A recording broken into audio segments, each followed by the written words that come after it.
नमस्कार मित्रांनो, very good morning to all. Physics 12th सायन्सच्या या इम्पॉर्टंट सब्जेक्टमध्ये मी युवराज कराड, आपले गुरुकुल फाउंडेशन आणि स्थानिक क्लासेस यांच्याकडून तुम्हा सगळ्यांना नमस्कार आणि धन्यवादही देतो. धन्यवाद यासाठी की आपण घरी आहात, मजेत आहात, आणि दुसऱ्या अर्थाने धन्यवाद असा की आपण सगळेजण या आमच्या सेवेचा लाभ घ्या आणि आपले काही डाऊट्स असतील तर कमेंट बॉक्समध्ये नक्की लिहा. प्लीज सबस्क्राईब करा, लाईक करा आणि सबस्क्राईबच्या बाजूला बेल आयकॉनचं क्लिक असतं, बेल आयकॉन असतं, त्याला काय करा, क्लिक करा, म्हणजे अपडेटेड व्हिडिओ तुमच्यापर्यंत पोहोचतो. रोटेशनल डायनॅमिक्स नावाचं पहिलं युनिट आहे फिजिक्समध्ये. असे 6 युनिट मिळून फिजिक्स बनलेलं आहे. ज्या रोटेशनल डायनॅमिक्समध्ये पहिला टॉपिक येतो सर्क्युलर मोशन. सगळ्यात पहिली गोष्ट असं की आपण चालतो, अर्थ आपण ज्याच्यावरती राहतो ती सुद्धा चालते, मूव्ह होते, म्हणजे सगळ्याच गोष्टी मोशनमध्ये आहेत, जस्ट लाईक ॲज फॅन. मी काही एक्झाम्पल सांगतो तुम्हाला, थोडंसं नीट विचार करा. एक क्रिकेटचा बॉल आहे, बरोबर, जो स्पेरिकल शेप आहे. तो बॉल जर मी असा ढकलून दिला ना, तो असा गोल गोल फिरणार आणि पुढे पण जाईल किंवा मागे तरी येईल, बरोबर की नाही. या केसमध्ये इथे सर्क्युलर मोशन म्हणता येत नाही, लक्षात ठेवा. त्याला रोटेशनल मोशन म्हणतात. तुम्ही म्हणाल सर्क्युलर मोशन काय आहे? सर्क्युलर मोशन हे पार्टिकलचं असतं. तुम्ही म्हणाल मग पार्टिकल कोण? पार्टिकल कोण तर हे सांगतो. समजा मी माझी कार घेऊन या कॉलेज रोडवरून किंवा म्हसरूळवरून 2-3 किलोमीटरच्या अंतरावर गेलो आणि चक्कर मारून आलो, असं सर्क्युलर राऊंड मारून आलो. माझी साईज आणि मी ट्रॅव्हल केलेलं डिस्टन्स यामध्ये जास्त फरक नाही आहे. त्या केसमध्ये मी पार्टिकल ठरत नाही. पण तोच मी इथून मुंबईला असा गोल राऊंड मारून जर आलो तर माझ्या कारची आणि माझी साईज फार छोटी ठरते मी ट्रॅव्हल केलेल्या डिस्टन्सच्या कंपॅरिझनमध्ये, आणि त्या केसमध्ये मग मी पार्टिकल ठरेल. लक्षात येतंय? सर्क्युलर मोशन हे तुम्ही म्हणत आहात तुम्हाला माहिती असलेल्या रोटेशनल मोशनचं 2D व्हर्जन आहे. आता 2D व्हर्जन म्हणजे काय? मला एकच सांगा, हा जर सर्कल असेल तर हा कोणी बघितलाय का? मी सांगतो, तुम्ही बघितलेला आहे. पण तो कुठे बघितला माहिती का? कागदावरती, बुकमध्ये किंवा बोर्डवरती. अदरवाईज या अराउंड सरफेसमध्ये किंवा या ॲटमॉस्फिअरमध्ये तुम्ही सगळ्यांनी काय बघितलंय माहिती का? स्पियर बघितलाय. स्पियर जो 3 डायमेन्शनल शेप असतो. कोणी क्यूब बघितलेला नाही. क्यूबचा म्हणजे मी असं दाखवतो म्हणजे तो स्क्वेअर आहे, बरोबर ना. रेक्टँगल हे बघितलेले नाही तुम्ही, पण काय बघितलंय? क्यूब बघितलंय. कोणी ट्रायंगल नाही बघितला मित्रांनो, पण तुम्ही जोकरची टोपी जी कोन आहे ही बघितली. कोन, स्पियर, क्यूब 3 डायमेन्शनल शेप. पण हे एखाद्या बाजूने बघितले ना की ते 2 डायमेन्शनल दिसतात. रोटेशनलला एखाद्या बाजूने बघितलं की ते कसं दिसेल? सर्क्युलर दिसेल. घरी प्रत्येकाच्या फॅन आहे. फॅनला ब्लेड्स असतात. ब्लेडचं टिप म्हणजे काय? टोक. ते पंख्याचं पातं असतं ना, त्याचं टिप. फॅन फिरल्यानंतर जर त्या टिपला एक छोटासा पार्टिकल म्हटलं आपण तर तो पार्टिकल कोणतं मोशन घेईल? सर्क्युलर मोशन घेईल. त्यावेळी पूर्ण फॅन, पूर्ण ब्लेड येत नाही. त्या फॅनच्या ब्लेडच्या टोकावरचा एक छोटा पार्टिकल सर्क्युलर मोशन परफॉर्म करतो. हे त्याचं उदाहरण, एक्झाम्पल ठरेल. आपली अर्थ या सनच्या अराउंड, या सूर्याभोवती आपली पृथ्वी 365 दिवसात एक सर्कल पूर्ण करते. या केसमध्ये तुम्ही म्हणाल अर्थ पार्टिकल होईल का सर? हो. अर्थचं आणि सनचं दोघांचंही डिस्टन्स कमी नाही आहे, कितीतरी लाख किलोमीटर आहे, जे खूप आहे पृथ्वीच्या साईजच्या कंपॅरिझन. पृथ्वीची साईज आणि त्या पृथ्वीपासून सूर्याभोवतीचा डिस्टन्स खूप आहे, म्हणून अर्थ त्या केसमध्ये पार्टिकल ठरते. आणि ते मोशन कुठलं असतं? सर्क्युलर मोशन असतं. तुम्ही मेरी गो राऊंड बघितलं? मेरी गो राऊंड ते नसतं का? लहान मुलं यात्रेमध्ये गेल्यानंतर आपण त्यांना त्या घोड्यावर बसवतो आणि असं गोल गोल फिरवतो, आणि गोल फिरवल्यानंतर तो घोडा असा बाजूला फेकला जातो. तर ते मोशन सुद्धा सर्क्युलर ठरतं. या सर्क्युलर मोशनला आपल्याला या रोटेशनल डायनॅमिक्स मध्ये पहिले बघायचं आहे. याला एक्सप्रेस कसं करायचं, सर्क्युलर मोशन नेमकं बघतात कसं, यामधले डिटेल्स काय आहे ते मी आज तुम्हाला थोडक्यात शिकवतो. मी एक्झाम्पल सांगितलं, यात मी हे एक्झाम्पल सांगितलं, merry go round tip of fan. या सगळ्यात महत्त्वाचं या सर्क्युलर मोशन मध्ये काय महत्त्वाचं असतं माहिती का, रेडियस वेक्टर महत्त्वाचा असतो. तुम्ही म्हणाल हे काय आहे रेडियस वेक्टर, अरे फार सोपं आहे बघा. जर एखादा पार्टिकल कोणतं मोशन परफॉर्म करतो, सर्क्युलर मोशन, हा काय आहे सेंटर, नाही का.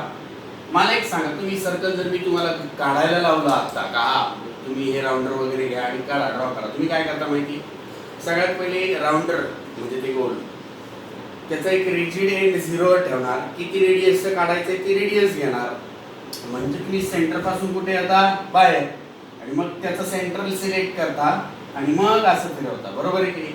मग इथे मुद्दा कशाचा येतो, सेंटर पासून बाहेरच्या दिशेला ऍक्ट होणाऱ्या अंतराला काय म्हणतात, रेडियस वेक्टर म्हणतात.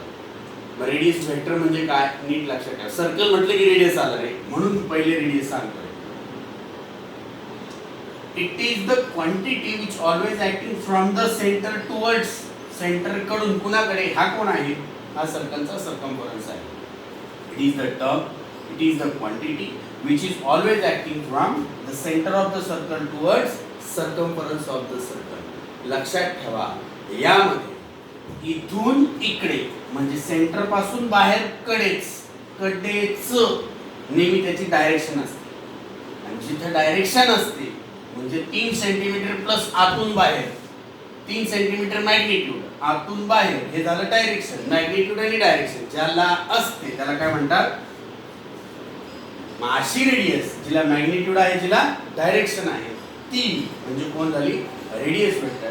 आणि सर्क्युलर मोशन म्हटलं की रेडियस वेक्टर आलाच, जो का नेहमी सेंटर पासून बाहेरच्या डायरेक्शनला ऍक्ट होतो. डेफिनेशन लिहून दिलेली नाही, पण कन्सेप्ट मात्र गरजेची आहे. राजांनो, तुम्ही आजपर्यंत काय बघितलं, म्हणजे काय वर्ड काय ऐकलेले असतील सायन्स मध्ये वगैरे, कुठेतरी मागच्या 10 पर्यंत तुमचं 11 पर्यंत झालेलं असणार आहे. तुम्ही काय बघितलंय माहिती का इथपर्यंत, एक तर डिस्प्लेसमेंट बघितलेलं आहे, त्यानंतर तुम्ही बघितलेलं आहे व्हेलॉसिटी, आणि त्यानंतर बघितलेलं आहे एक्सेलरेशन. पण हे सगळं कोणतं बघितलंय माहिती का, linear displacement, linear acceleration, linear velocity, linear acceleration.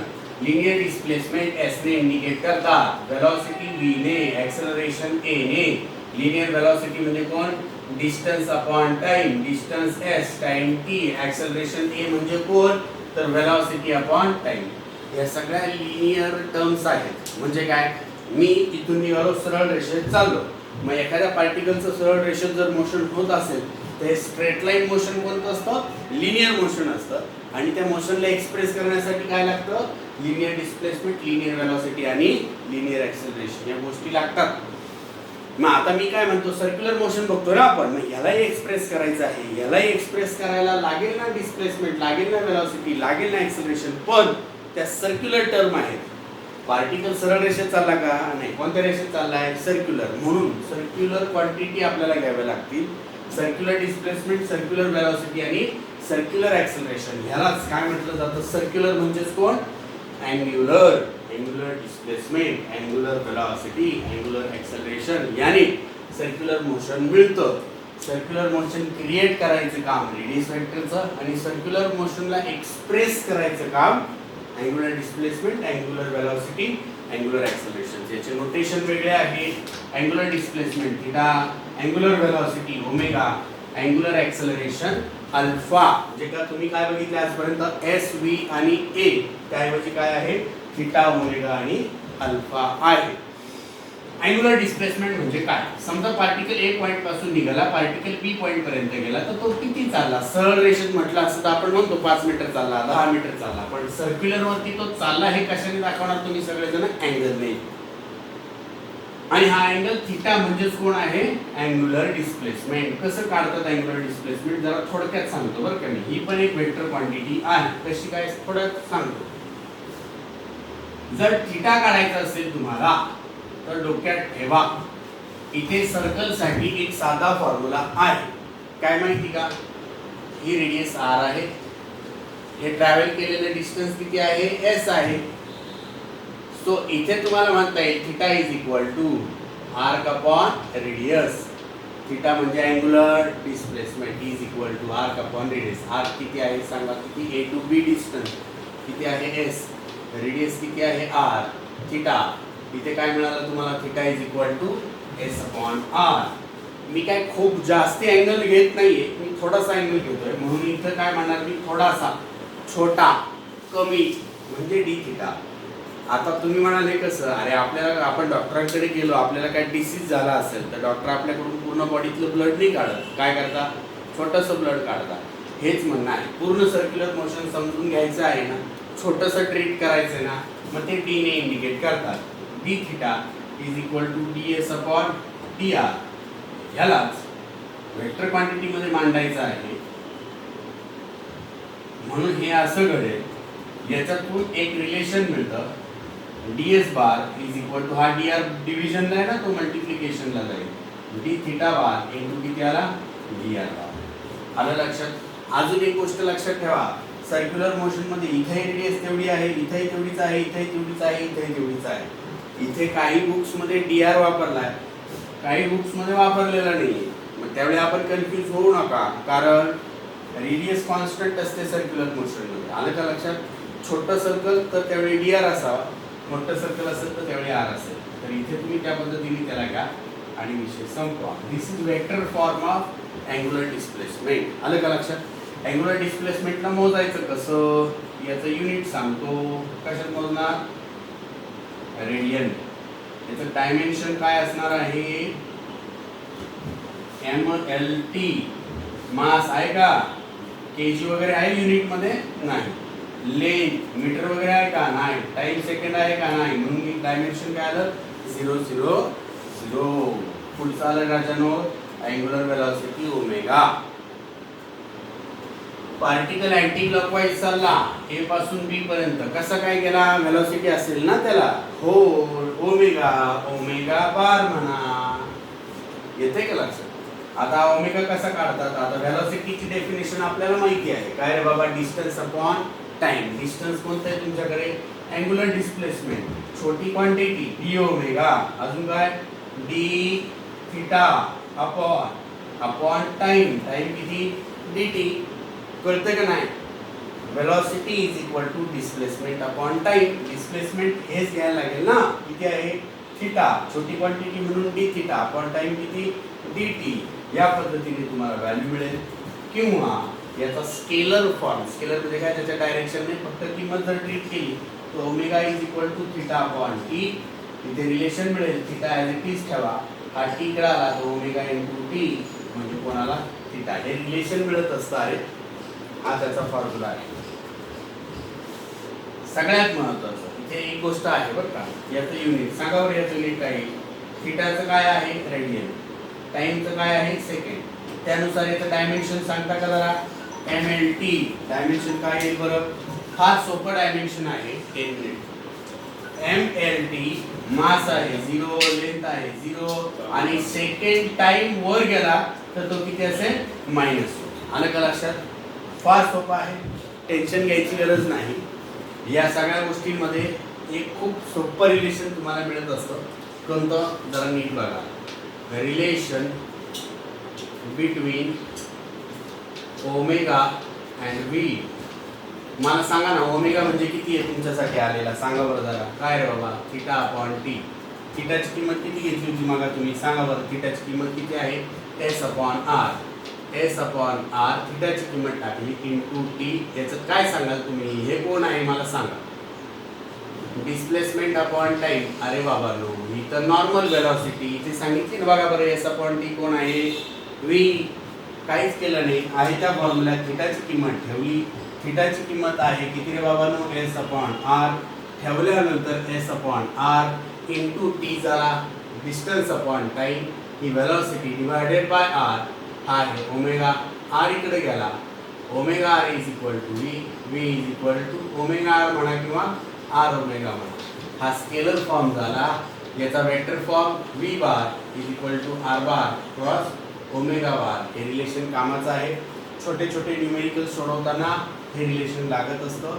हे लिनियर आणि अँग्युलर व्हेलॉसिटी मधलं रिलेशन आहे आणि ते वेगळ्या टॉपिक मध्ये म्हणजे वेगळं आहे तेच गोष्ट समजून सांगताना मध्येच काढलं आणि मग समजून सांगितलं. कामाची गोष्ट आहे, डोक्यात ठेवा. ओके, काय काय शिकवलं आतापर्यंत 2 मिनिटात रिव्हिजन देऊ म्हणजे मला शेवटचा पॉईंट आपला क्लिअर करायला. रोटेशनल डायनॅमिक्स पहिले युनिट, पहिला पॉईंट सर्क्युलर मोशन. पृथ्वी सूर्याभोवती फिरते. सर्क्युलर आपला फॅन आहे, फॅनच्या ब्लेडवरती एक टिप आहे, ते गोल गोल फिरतं. त्यानंतर मी सांगितलं मेरी गो राऊंड, लहान मुलं यात्रेमध्ये असे ते घोड्यावरती बसतात, ते सगळे एक्झाम्पल सर्क्युलर मोशनचे आहेत. रोटेशनल मोशनचं स्वरूप ज्याला 2 dimensional rotational motion, 3 dimensional circular motion, त्याचंच 2 डायमेन्शनल आहे. सर्कल म्हटलं की काय आलं, रेडियस आलं. It is a vector which is always acting from the centre towards the circumference of the circle and it is necessary whenever it is supposed to draw. ज्यावेळी draw करायचं असेल circular motion त्यावेळी radius गरजेची आहे. हे motion express करताना बाळांनो तुम्हाला काय काय लागणार माहिती आहे? Linear displacement, linear velocity, linear acceleration हे लागेल. पण हे स्ट्रेट लाईन मोशनसाठी लिनियर शब्द झाला. सर्क्युलर मोशनसाठी angular displacement, angular velocity, angular acceleration लागेल. अँग्युलर डिस्प्लेसमेंट म्हणजे काय? तर मी सांगितल्याप्रमाणे पार्टिकल ए पॉईंट पासून बी पॉईंट पर्यंत गेला, किती डिस्टन्स चालला हे अंतर मीटरने नाही मोजता येणार, अँगलने मोजायला लागेल. Theta, theta is equal to S upon r, theta is equal to d s upon r. हे वेक्टर फॉर्म आणि त्याचं स्केलर फॉर्म वरती लिहिलेलं आहे. त्याचं युनिट, त्याचं डायमेन्शन बघाल. Angular velocity omega, D omega म्हणजे D theta by D T. Omega is equal to, हे वेक्टर फॉर्म आहे, हे स्केलर आहे, माहिती ना वरती सांगितल्याप्रमाणे. Scalar form, vector form, scalar vector form, scalar form, त्या पद्धतीने. डी ओमेगा इज इक्वल टू, हे कुठून आणलं तर त्यासाठी सांगितलं की नॉर्मल वेलॉसिटीची डेफिनेशन डिस्प्लेसमेंट अपॉन टाइम असते त्याप्रमाणे. तुमचं डिस्प्लेसमेंट थिटा आहे, टाइम किती आहे टी. वेक्टर फॉर्म म्हटलं का डी लावायला लागतो म्हणून डी लावलेला आहे. स्केलर फॉर्म लावायचं नाही, डी बार लिहायचं नाही म्हणून ते आलं. आणि त्याचं युनिट, त्याचं डायमेन्शन. अँग्युलर वेलॉसिटी आणि लिनियर वेलॉसिटी यांच्यामध्ये रिलेशन आहे. ते रिलेशन जर फॉलो करायचं असेल तुम्हाला, तुम्ही सांगितल्याप्रमाणे omega is equal to theta upon t. Theta म्हणजे एस अपॉन, थिटा म्हणजे किती, s upon R. S upon R into t. S upon t म्हणजे व्ही, इथे divide by r. V is equal to r omega असा. बाबांनो, पुढची term आहे angular acceleration, alpha. Acceleration म्हणजे काय माहिती का? समजा एखादा स्टुडंट आलाय इथे क्लासला आलाय, तो त्याच्या घरून 5 किलोमीटरवरून आलाय. तो आला ॲक्टिवावरती किंवा स्कूटरवरती किंवा त्याच्या बाईकवरती आला. तो आला 50च्या स्पीडने. मग त्याने मला काय सांगितलं, मी माझ्या घरापासून क्लासला 50च्या स्पीडने 3 मिनिटात आलो. इथे काय झालं, 50चा स्पीड, स्पीड म्हणजे वेलोसिटी, 50 एवढ्या वेलॉसिटीने म्हणजे वेलॉसिटी आली. 5 मिनिटात आलो म्हणजे टाइम आला. ज्यावेळी वेलॉसिटी आणि टाइम एकत्र जोडलं जातं त्यावेळी ॲक्सेलरेशन मिळत असतं. Acceleration alpha is equal to velocity upon time. Velocity आहे ओमेगा, टाइम आहे टी, हा आहे अल्फा. वेक्टर फॉर्म लिहायचा असेल तर alpha bar d omega d t. Scalar form लिहायचा असेल तर alpha is equal to omega upon t. हा टी इकडे आला, alpha t is equal to omega, omega is equal to alpha t. हा वेक्टर, हा स्केलर. युनिटवर या, सांगा युनिट. याचं युनिट काय असतं ओमेगाचं, रेडियन पर सेकंड अपॉन परत टाइम म्हणजे परत आला सेकंड, सेकंड स्क्वेअर, रेडियन पर सेकंड स्क्वेअर. हे युनिट आलं. याचं डायमेन्शन द्यायचंय मला, एम एल टी. केजी आहे का 0, लेंथ आहे का 0, टाइम आहे का आहे, खालून वर गेला किती येणार मायनस. हे डायमेन्शन. तुम्ही एक प्रश्न मला 100% विचारा किंवा तुमच्या मनात आणा, सर सर्क्युलर मोशन कळलं, त्याच्या क्वांटिटीज कळल्या, पण तुम्ही प्रत्येक वेळी vector scalar, vector scalar, scalar vector म्हणजे प्रत्येक क्वांटिटी स्केलर वेक्टर का लिहित आले याचा प्रश्न तुम्हाला पडायला पाहिजे. 2 मिनिटात सांगतो, थोडंसं पटकन बघायला. छोटा आणि मोठा एवढं डोक्यात ठेवा. छोटो बडो गुजराती लँग्वेज मधून आणतो, छोटो आणि बडो. टाइम छोटा टाइम मोठा याच्यावरती ठरतं स्केलर आहे की वेक्टर आहे. ही क्वांटिटी म्हणजे ही एक टर्म आहे, हा बुक आहे माझ्या हातात बरोबर.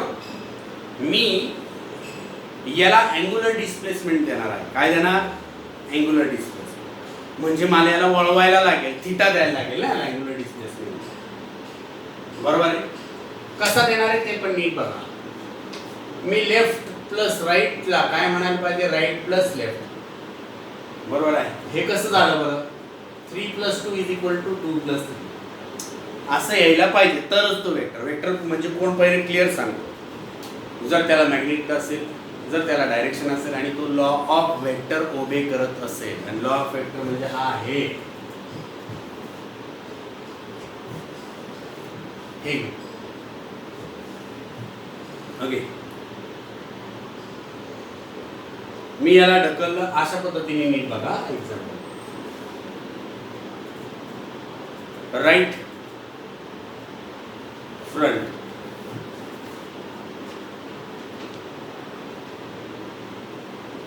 ओके. काय केलं नीट बघा. राईट फ्रंट तुम्हाला काय दिसलं? हे दिसलं ना. फ्रंट प्लस राईट केल्यावर पण हेच दिसायला पाहिजे बरं का. परत सांग. फ्रंट राईट नीट बघा. राईट फ्रंट हे तर बघा हे यायला पाहिजे ना रे. राईट प्लस फ्रंटला राईट फ्रंट फ्रंट राईट नाही येत म्हणजे उभे होत कधी? राईट 90 डिग्री फ्रंट 90 डिग्री 90 ही गोष्ट मोठी आहे. ज्यावेळी ह्या क्वांटिटी मोठ्या असतात त्यावेळी त्या काय असतात? फॉलो नाही करत रूलला, म्हणजे त्या स्केलर असतात. आणि ज्यावेळी त्या छोट्या असतात छोट्या त्यावेळी त्या या रूलला फॉलो करतात. बघा कसं. राईट फ्रंट हे दिसलं समोर. राईट फ्रंट राईट म्हणजे उजवीकडे, फ्रंट म्हणजे पुढे. हे कसं यायला पाहिजे? फ्रंट राईट सेम येतंय. तुम्ही करा घरी ट्राय.